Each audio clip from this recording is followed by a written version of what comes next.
Sabe aquela ideia que a gente tem da lei de que ela funciona como uma maquininha super lógica, previsível? E se tudo isso for, na verdade, uma grande ilusão?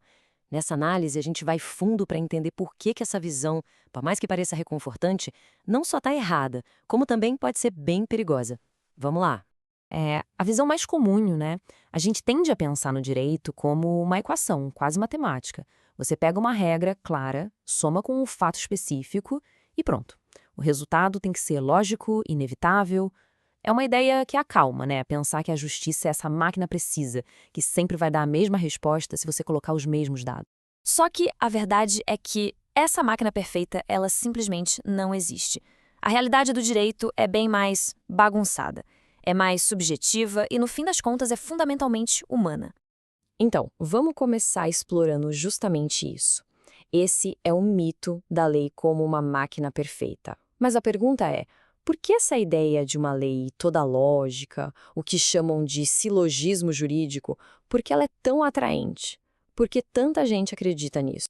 Bom, a base de tudo está nesse tal de silogismo. Funciona assim, em 3 passos. O primeiro é a premissa maior, que é a lei, a regra geral. O segundo passo é a premissa menor, que são os fatos do caso concreto. E a ideia é que, juntando os dois, a gente chega sem erro numa única conclusão lógica, sem desvio, sem opinião, sem achismo.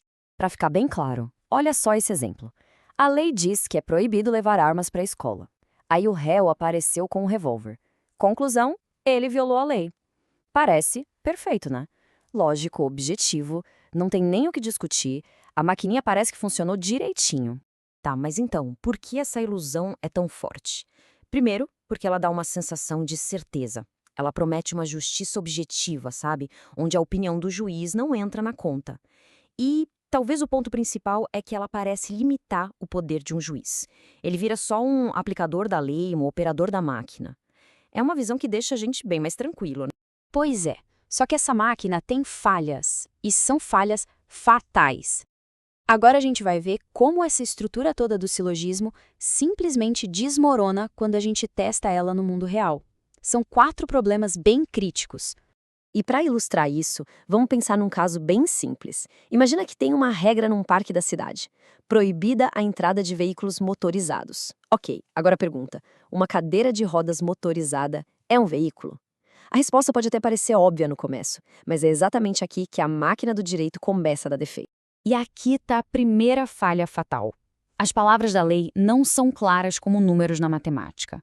Elas são o que a gente chama de indeterminadas. Ou seja, a mesma palavra pode ter vários significados, todos possíveis. E o pior, não vem com um manual de instruções dizendo qual é o significado certo para usar. Voltando para o nosso parque, o que é, afinal, um veículo motorizado? É qualquer coisa que tenha um motor e se move? É só um instrumento de transporte ou é uma máquina para lazer? O ponto-chave é o seguinte: todas essas interpretações são defensáveis. A lei, por si só, não dá a resposta final. E isso já engata na segunda falha.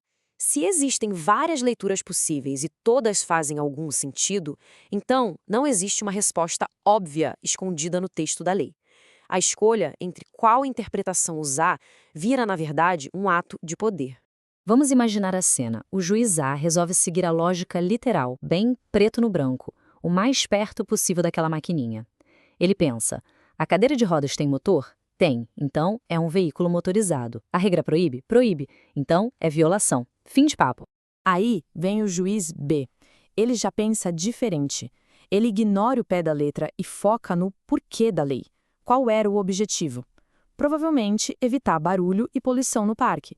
Bom, uma cadeira de rodas não causa isso. Portanto, para ele, não há violação. Olha só que coisa, mesma lei, mesmos fatos e a gente chegou numa conclusão completamente oposta.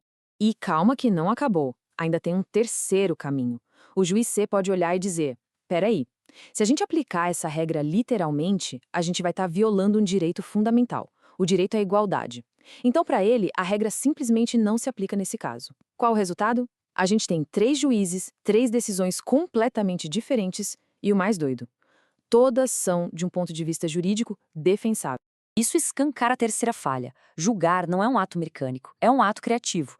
A escolha entre ser literal, focar o propósito da lei, ou olhar pelos direitos, isso é um ato de criação. E o detalhe mais importante, essa criação acontece mesmo quando o juiz diz que está apenas aplicando a lei.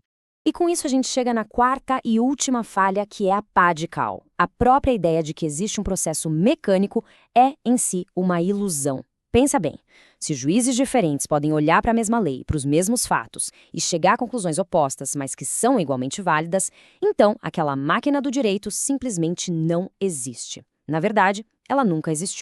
Ok, então se o modelo da máquina está quebrado, qual é a alternativa? O que a gente coloca no lugar? Pois é, existe um modelo melhor. Foi proposto por um filósofo chamado H.L.A. Hart, e ele ajuda a explicar por que a lei às vezes até parece mecânica, mas em outros momentos ela inevitavelmente falha. A ideia central do Hart é um conceito chamado textura aberta. Imagina assim, toda regra jurídica tem um núcleo de significado, uma parte bem clara onde todo mundo concorda. Mas em volta desse núcleo existe o que ele chama de penumbra, que é uma grande zona cinzenta, uma área de incerteza onde a aplicação daquela regra fica bem duvidosa. E essa é justamente a diferença entre os casos fáceis e os casos difíceis. Proibir um carro de entrar no parque, isso é um caso fácil, está lá no núcleo da regra. Para isso, a lógica da maquininha até funciona. Agora, a cadeira de rodas, ela está na penumbra, na zona de incerteza, e é aqui que a lógica mecânica quebra. O juiz não pode mais só aplicar uma regra pronta, ele é forçado a decidir. Bom, e tudo isso nos leva para a grande conclusão, a consequência de verdade. Aceitar que a lei não é uma máquina muda completamente a nossa percepção sobre o papel e principalmente sobre o poder de um juiz. Vamos botar a ilusão e a realidade uma do lado da outra para a gente ver bem. Na ilusão, o juiz é só um aplicador neutro da lei quase sem poder. Mas na realidade, ao escolher como interpretar a lei, o juiz se torna, na prática, um criador de direito. Ele está exercendo um poder gigantesco, com consequências políticas muito reais. E aqui está a virada de chave, a conclusão mais importante de todas. Nesses casos difíceis, que são justamente os que moldam a sociedade, o juiz não está só encontrando o significado da lei. Ele está, na prática, decidindo o que a lei é. E isso tudo deixa a gente com uma pergunta bem fundamental no ar. Se a lei não é uma máquina e se os juízes têm todo esse poder criativo, então a grande questão deixa de ser o que a lei diz. A pergunta de verdade passa a ser quem controla as pessoas que decidem o que a lei significa.